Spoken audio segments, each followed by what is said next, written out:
भैया सुनिए, मैं गई थी लखनऊ से आ रही थी और रात को करीब 9:30 बज गया था।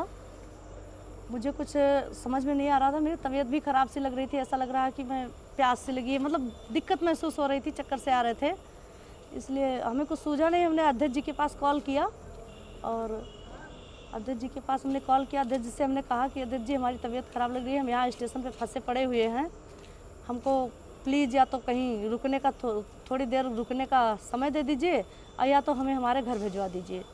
तो अध्यक्ष जी बहुत व्यस्त थे, बोले कि अभी थोड़ी देर रुको, 10 मिनट के बाद मैं आता हूँ।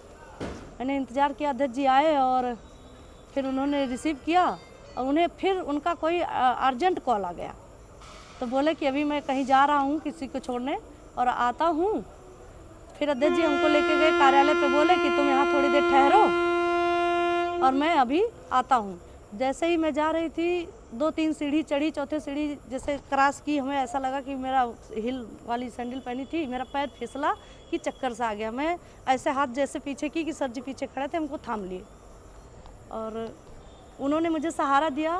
पैर फिसलने से अगर मेरा पैर भी टूट सकता था, मेरी और भी कहीं चोट आ सकती थी, सिर में चोट आ सकता था, बस यही बात है। और अध्यक्ष जी ने हमको कमरे तक छोड़ा और बोले आप तुम यहाँ अंदर रुको, मैं थोड़ी देर बाद अभी आता हूँ तो तुम्हें घर भिजवा देता हूँ किसी से।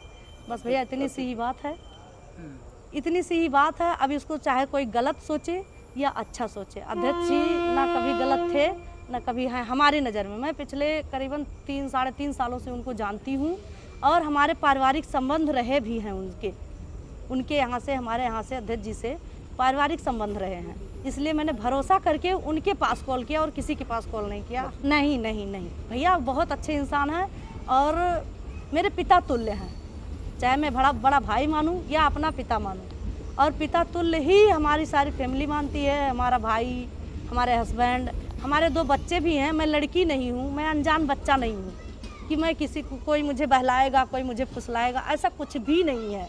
और जो सोच रहा है गलत सोच रहा है। इतने लोग अफवाह जो उड़ाए हैं मेरे खिलाफ, मैं कंप्लेन थाने में कर दी हूँ। अगर नहीं मानेंगे तो मैं मानहानि का दावा भी करूँगी, महिला आयोग जाऊँगी। और भैया मेरे भी इज्जत है या माननीय अध्यक्ष जी के पास भी इज्जत है, वो ऐसा कुछ समझते तो किसी लेडीज को क्यों सहारा देते? नहीं ना, ये गलत है, अफवाह है, ये राजनीतिक मैटर है। अब ये लोग राजनीति के ऊपर उस पर ले जा रहे हैं, ऐसा कुछ नहीं है। मेरा फैमिली व्यवहार है, फैमिली संबंध है अध्यक्ष जी से। अब पिछले 3.5 सालों से मैं उनको जानती हूँ। मुझे आप बताओगे या कोई बताएगा कि अध्यक्ष जी कैसे हैं? एक लोग का फ़ोन आया था कि बहन आपके साथ क्या हुआ है, कैसे हुआ है बताइए, हम आपका साथ देंगे। हमने कहा आप साथ देने वाले होते कौन हो जी? कुछ लोग फ़ोन कर रहे हैं, 1-2 लोग कह रहे हैं डरना मत, घबराना मत बहन, ऐसा मत होना। हमने कहा क्यों डरूंगी, क्यों घबराऊंगी? मैं बच्ची हूँ, मैं 2 बच्चे की माँ हूँ, मैं क्यों डरूंगी? मैं कार्य करता हूँ, ऐसी कोई घटना नहीं है। और अध्यक्ष जी को लेकर अगर बदनाम कर रहे हैं तो उनको मैं पिछले 3.5 सालों से जानती हूँ, उनके साथ मेरे मतलब पारिवारिक व्यवहार रहे हैं और उन पर मैं भरोसा करती हूँ, करती रहूँगी। अमर किशोर बम जी हैं माननीय जिलाध्यक्ष जी, उसमें देखा कि उनको लोग परेशान कर रहे हैं, उनको राजनीतिक तौर से बात कर रहे हैं, उनको लोग गलत साबित करना चाह रहे हैं। उन लोगों के देखने का नज़रिया है ना, लेकिन वो लोग गलत नज़र से देख रहे हैं। ये हमारी भी इज्जत जा रही है, माननीय अध्यक्ष जी की भी इज्जत जा रही है। नहीं, कोई सच्चाई नहीं, बिल्कुल नहीं। मैं स्टाम्प पे लिख दूँ या जहाँ कहिए वहाँ कह दूँ, ऐसी कोई बात नहीं। ना अध्यक्ष जी ऐसे थे मेरे नज़र में, ना है ना रहेंगे। तो ये तो कोई भी कर सकता है, पति भी कर सकता है, भाई भी कर सकता है, बाप भी कर सकता है, कोई भी कर सकता है, ऐसा कोई भी साथ दे सकता है, कोई भी थाम सकता है। मेरा सर फट जाता भैया, मैं बीमार हो, मतलब कुछ तो मेरी तबीयत ठीक नहीं थी, लेकिन अगर मेरा सर फट जाता मेरे बच्चों का कौन होता? मेरी 2 बेटियां हैं, एक 8 महीने की है, एक पिछले 6 साल की है। बताइए, अब आप जवाब दीजिए।